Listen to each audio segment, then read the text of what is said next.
What if I told you that the tallest man in recorded history stood taller than most basketball hoops?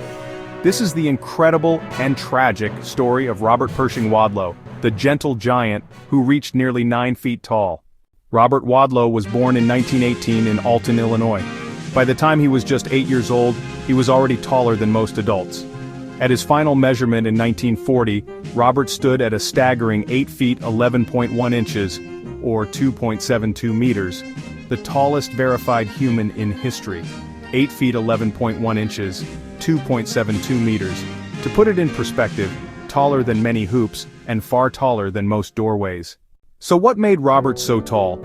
He suffered from pituitary gigantism, caused by a hyperactive pituitary gland that released too much growth hormone. Unlike today, where surgery, medication, or radiation can control this condition, Robert lived in an era without effective treatments. That meant his body never received the signal to stop growing. But being this tall wasn't easy. Robert's body was under constant strain.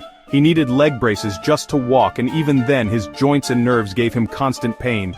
Simple things like finding clothes, fitting into cars, or sitting in a classroom became almost impossible. His shoes alone measured 37 centimeters long, and every pair had to be custom-made. Despite his size, Robert was known as the gentle giant, admired for his kindness and patience. In July 1940, Robert was touring in Michigan when a poorly fitted leg brace rubbed against his ankle. This caused a blister which became infected.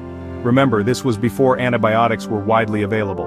The infection spread, and tragically, Robert died in his sleep on July 15, 1940, at just 22 years old.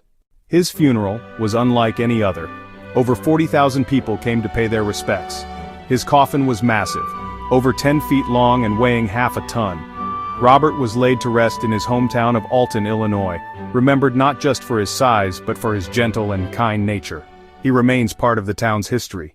Today, the title of tallest living man belongs to Sultan Kösen from Turkey, who stands at 8 feet 2.8 inches. Like Robert, Sultan's height comes from the same medical condition. But unlike Robert, modern medicine was able to stop his growth in 2010. Advances in treatment changed his story. At the time of his death, Robert was still growing, about 7 centimeters a year. If he had lived just a few more years, he might have crossed the 9-foot mark, possibly reaching 9'2", or even taller. Sadly, we'll never know his true potential height. Robert Wadlow remains a powerful reminder of both the wonders and challenges of the human body. His legacy continues to fascinate us more than 80 years later. So, what do you think? If Robert had lived today, could modern medicine have saved him and changed his story? Let me know in the comments.